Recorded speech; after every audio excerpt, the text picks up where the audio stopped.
dear brothers and sisters. And it's always a joy to be together with all of you. It's when the family of the great spiritual masters over the years has brought many, many of us together. And through the times of Sant Rajinder Singh Maharaj and Sant Rajinder Singh Maharaj, many of us have been on the spiritual path.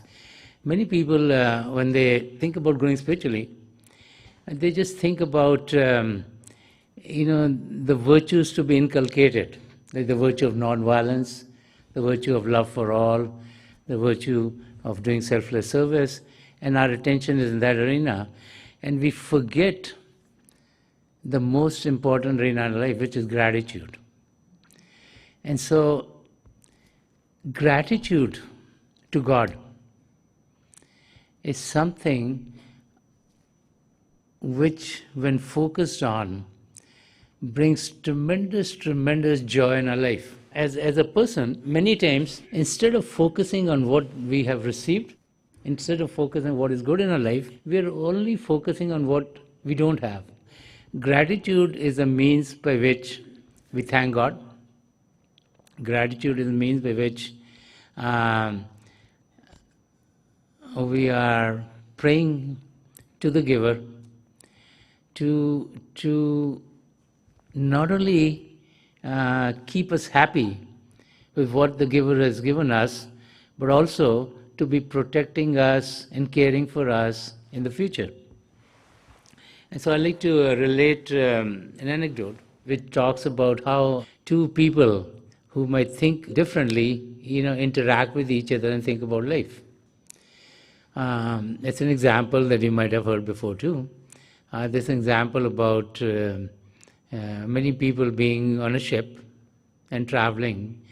These examples are coming from the past, and so there are many people who were on a ship traveling from one place to another. And there was a shipwreck. And in the shipwreck, most of the people on the ship drowned. Two of them were saved. As they found themselves around the ship, they realized they could see some land not far away.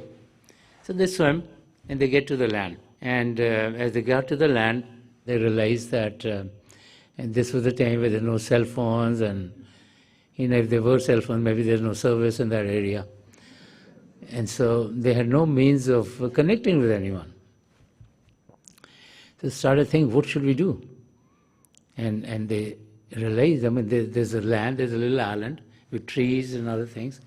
And so they thought, okay, just the two of us are here, let's see if we can build some kind of a shelter.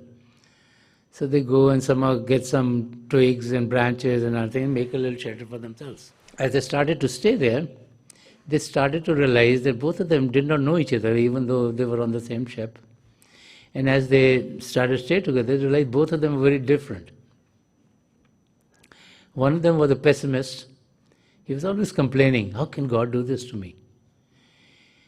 Why did I get on this ship? And he's always complaining about this and that. How are we going to get out of here? And the other one, I was an optimist. He said, no, this is, it's a grace of God that the shipwreck happened right next to where we could see the land. It's a gift of God that we could know how to swim. And we could swim here, and look here, at least we are alive. And the person said, what kind of life is this? Look at here, we can only be here. We don't know how to reach someone. And the second person said, no, think of it this way. What if we would have gotten injured and then survived? And then, let's say we had a brain injury, we won't even be able to think. At least now, everything is intact, our system's working, we can think, we can come with a plan, we can do something to get out of this place. And so the person is saying, what do you mean get out of this place? Because, there's, we're just stranded, there's no one else here, how are we going to ever get out? So do you have a plan? So the person says, yeah, I have a plan. He says, what is the plan? He says, okay, in the morning, when we get up, we should go to the shore, and we should take whatever color clothes we have and we should like wave them, and maybe someone will see from far away and they'll come to get us. So every morning they go there to the shore, they're waving their clothes, no one comes. One day goes by, another day goes by, another day goes by. And so the pessimist is now saying, see, what kind of God do you pray to? No help is coming to us, we're stuck here, we have to eat whatever we can get here. And the other guy is saying, oh, this is time to detox, man. There's no cookies, no donuts.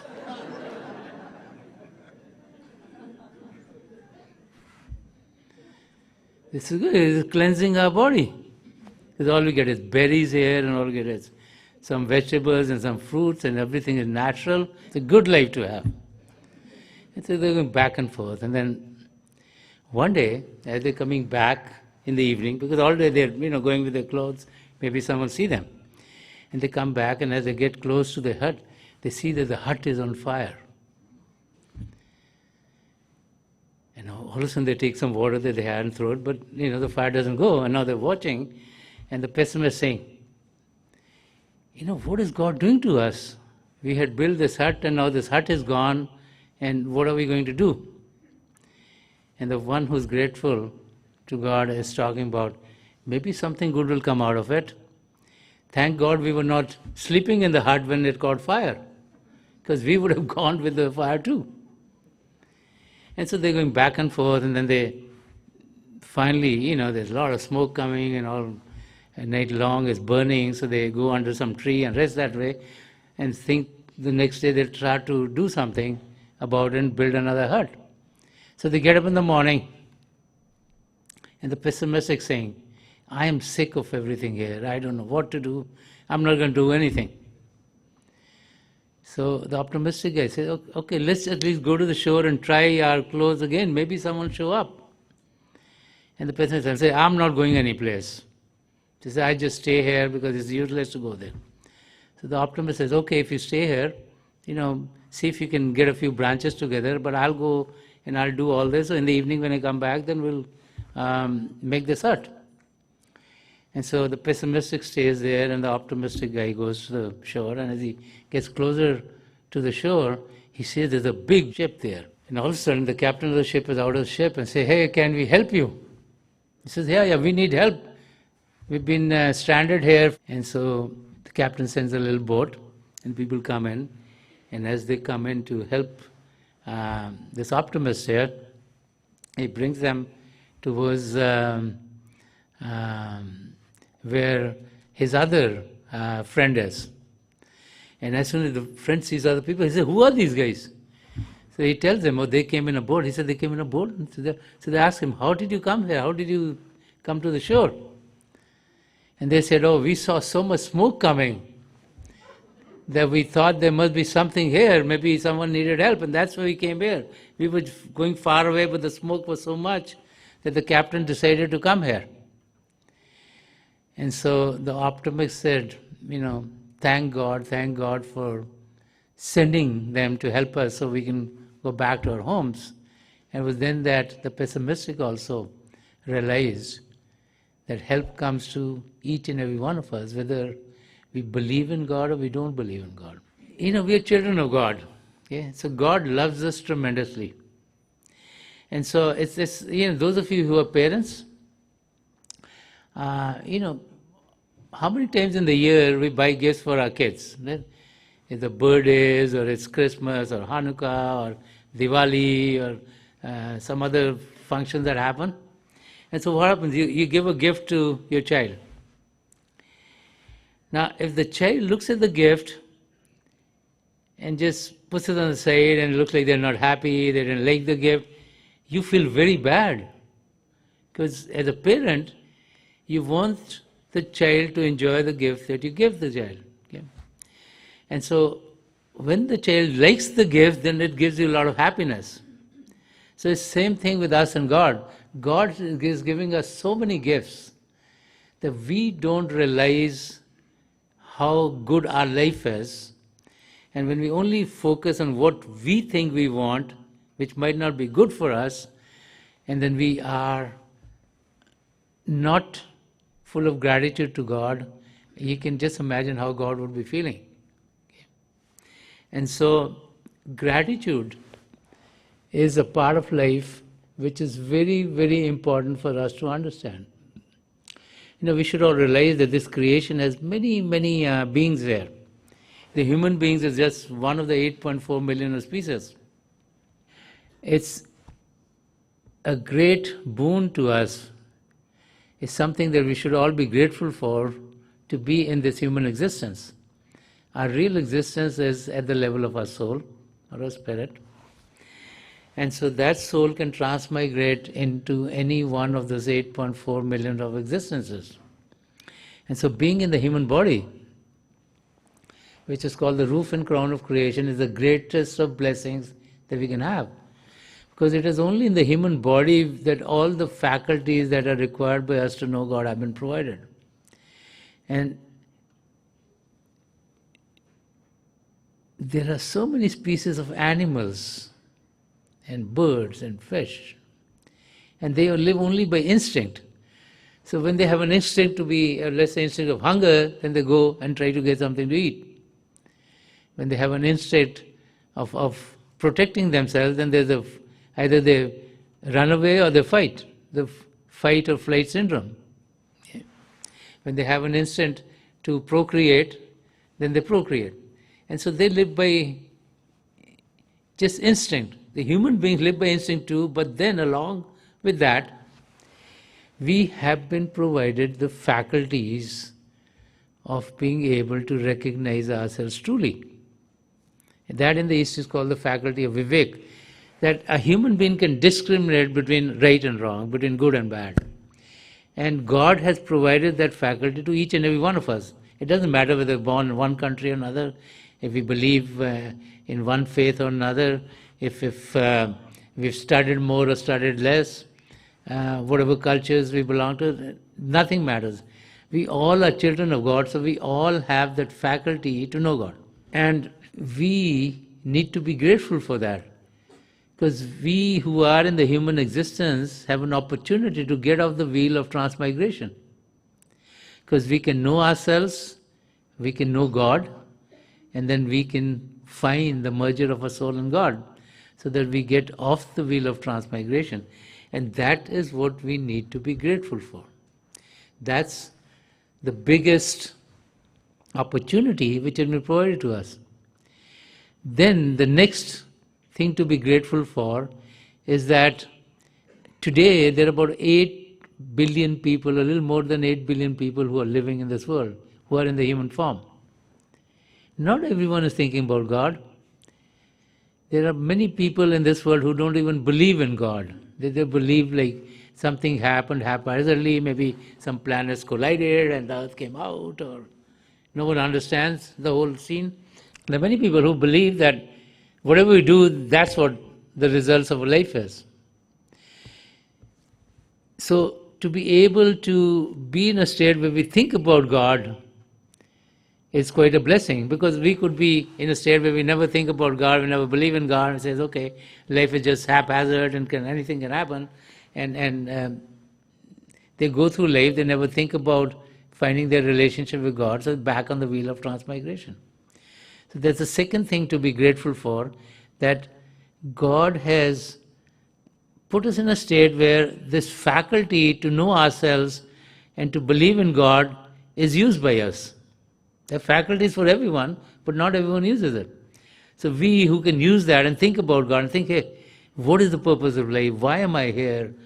There has to be more purpose than to just be born, go to school, study, get a job, get married, have kids, raise them and kick off. There's more to life than that.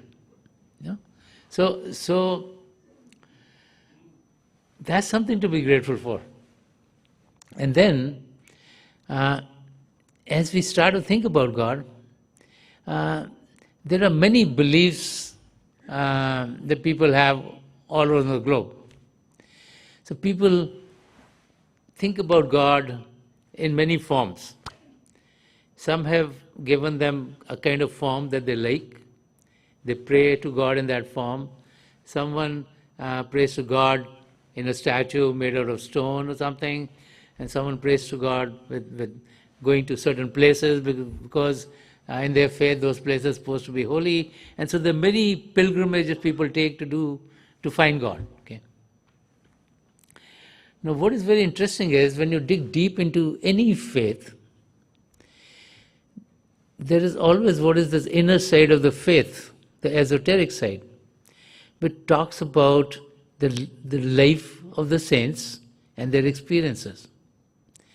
If you look at the experiences of each one of the founders of the faiths and their followers who came in the beginning, they all talk about having communion with God. Wherever they had the communion, but they all talk about knowing God, having a relationship with God. Now that is not physical, that's at the spiritual level. If we would read all of our scriptures, each and every one of them is full of trying to find God, trying to sit in silence, whether you call it meditation, whether you call it praying with attention, whether you call it like inversion. They all talk about sitting in silence to be able to know God. Okay? And so that part somehow gets missed. We feel we've done and right and ritual. Let's say we go to a place of worship and we go there and wash our feet and get in and we light a candle or we do whatever else is there, and we go in there and we close our eyes, we pray to God, then we come back, we say, boy, I did a super job, I'm done for the day. Not realizing that's only the outside part. God is within each and every one of us. God is not away from us. Sant Rajinder Singh Ji Maharaj said very beautifully, he says, मिलेगा रूह को परवाज दे के देख जरा, करीब है, उसे आवाज दे के देख जरा. He's saying, you will surely find God. God is closer to you than your jugular vein. God is within you. But we need to sincerely cry out to God. And when we sincerely cry out to God, when there's a passion to know God, when there's a zeal to know God, then we will definitely find God. All we have to do is give a flight to our soul. Because God is conscious. God is not a physical being, so we can't see God with these eyes. We can hear God with these ears.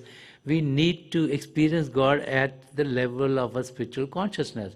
So we need to take our attention, which is away in the physical arena at this time, and we need to get into the spiritual arena. And that's what meditation is all. And so we should be grateful that we at least are at that point where we think, hey, this is important for us. Where we realize that we are soul, that we're not the body. And then those of us who've been lucky enough to find guidance through a spiritual master, we should be very grateful for that. Because then we have some guidance. Because in the world, there are all kinds of teachers. We can learn chemistry here, we can learn physics here, we can learn maths here, we can learn languages here. They're all talking about the physical environment in which we live. And to live there, we need to know those things. None of them is talking about the spiritual environment. So when we get a spiritual guide and a spiritual master to help us, that's a great boon, because then we can be connected. And that's what the process of initiation is. The process of initiation is not like a ritual. The process of initiation is one in which the spiritual master imparts some of the spiritual consciousness that they have developed or they've gained through God's grace to us, so that the sanchit karmas, which is the load of our karma, which is the biggest load of our karma, is washed away. We all have three kinds of karmas associated with us. The biggest load is the sanchit karma, which is called the storehouse of karmas. And these are the karmas which we've collected. Every time we've been in a human existence before, we have karmas. We have thought, words and deeds. And so we create karmas.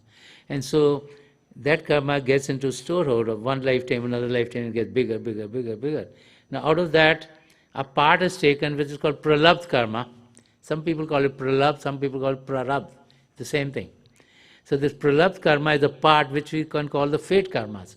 This is what is going to be passing through in this lifetime. And we believe in this path that 75% of our life is preordained. We don't believe that 100% of our life is preordained.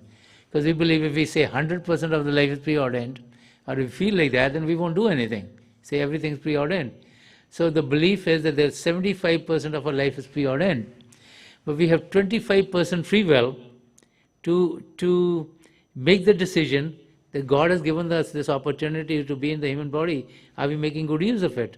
Are we going closer to God, or are we going closer to the world? And so this pralabdha karma is going to play out in our lifetimes. And then in that 25% free will, we are creating karma every day. We all have thoughts, we have words, we have deeds. So we create karma.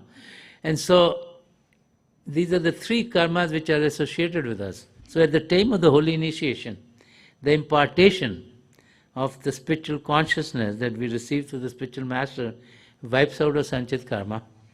Help is provided to us to take care of the pralabdha karma. Okay?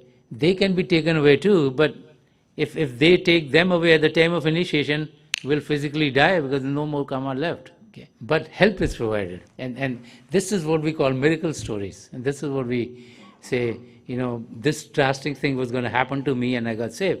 That the help comes to us through their grace.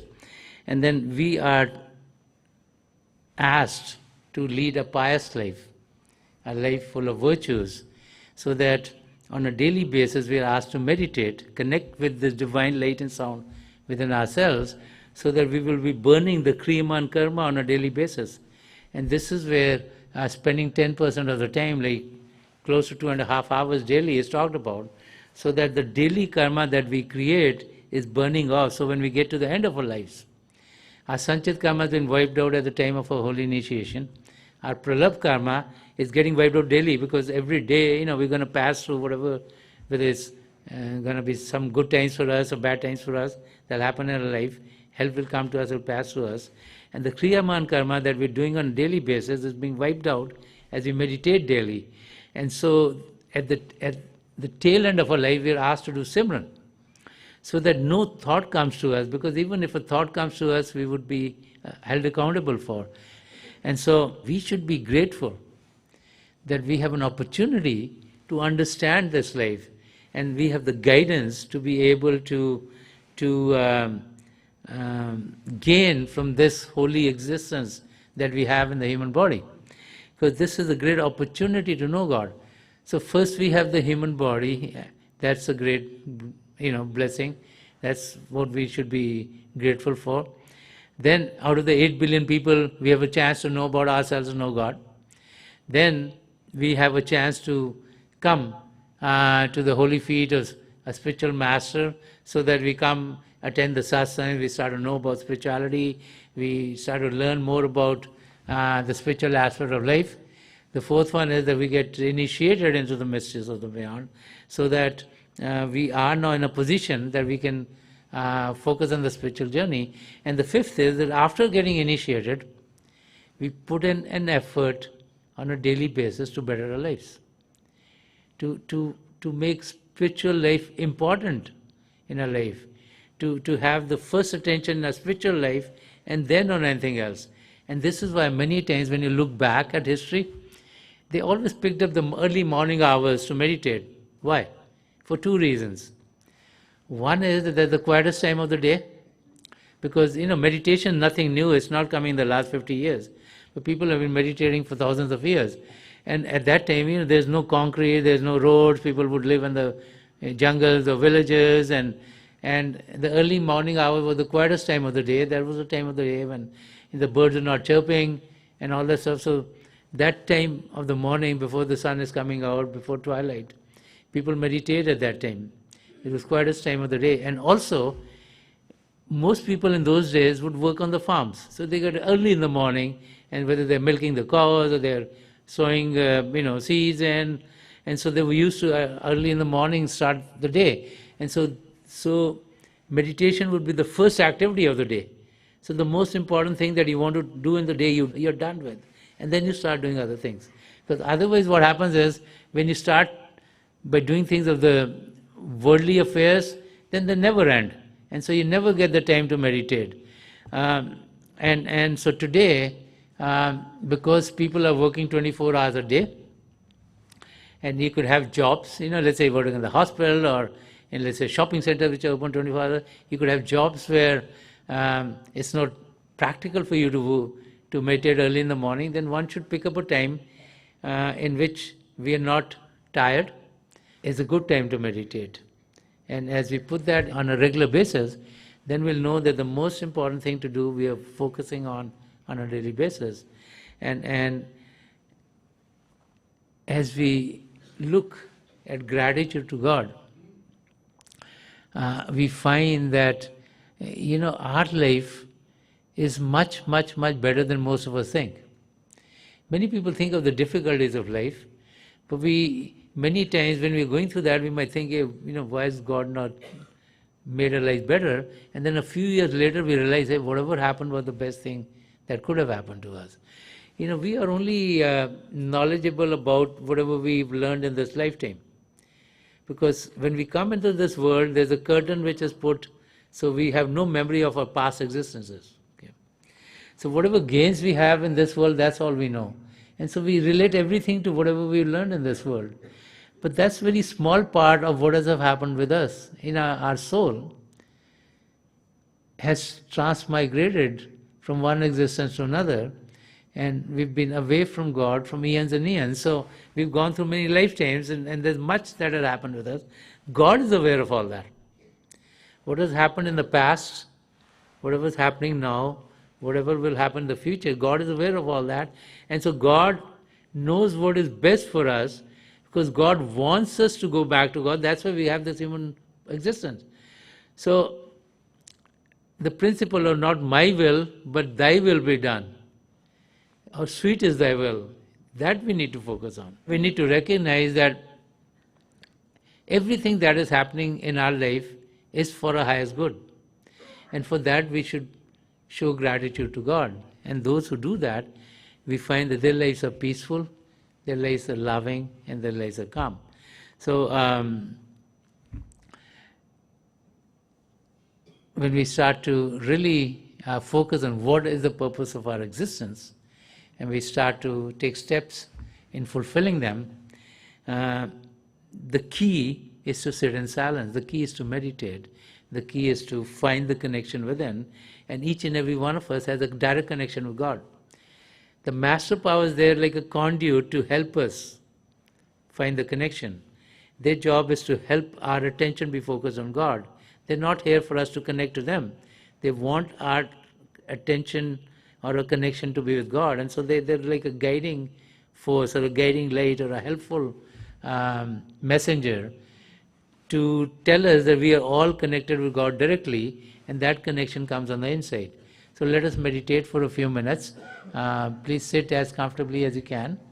Close your eyes very gently, just like you close them when you go to sleep. Your eyeballs should be straight, focus 8 to 10 inches in front of you. And those of you who have been initiated in the mysteries of the beyond, please do your Simran. Those of you who are new here, please repeat any name of God that you feel comfortable with. The repetition of God's name should be done mentally and not out loud. I pray to God Almighty to help each and every one of us connect with the divine power within and to experience the divine light in its effulgence. We'll be sitting for a few minutes, and it's my prayer to God Almighty and to the three great spiritual masters of the past century, Hazur Baba Sawan Singh Ji Maharaj, Param Sant Kripal Singh Ji Maharaj, and Dayal Purush Sandarshan Singh Ji Maharaj, to help each and every one of us experience the joys and the peace and the tranquility of being with the divine light and sound of God within.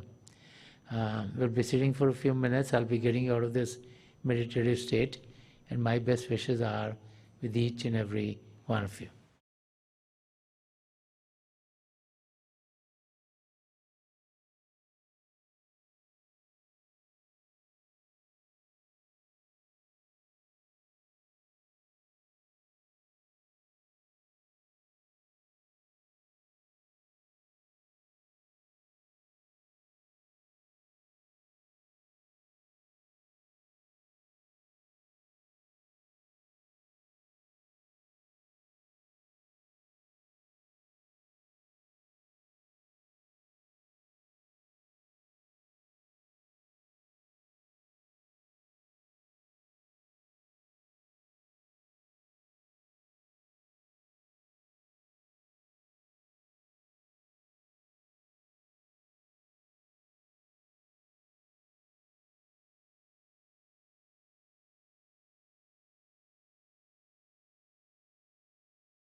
Please leave off. Please leave off.